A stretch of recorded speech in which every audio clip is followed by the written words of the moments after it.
કન્યાકુમારીનો live નજારો તમને બતાવું છું।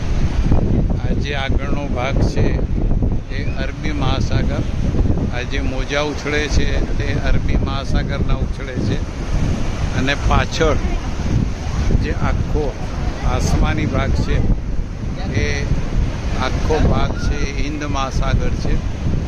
હિન્દ મહાસાગર, અરબી મહાસાગર, આગળનો જે પટ્ટો દેખાય અરબી મહાસાગર, પાછળ હિન્દ મહાસાગર। અહીંયાથી ફરતા ફરતા જાઓ એટલે આ રોક મેમોરિયલ, વિવેકાનંદ સ્મારક અને આ બંગાળની ખાડી, ત્રણેયનું આ મિલન સ્થાન એટલે આ કન્યાકુમારી। આખો તમને હું કન્યાકુમારીનો નજારો બતાવી રહ્યો છું।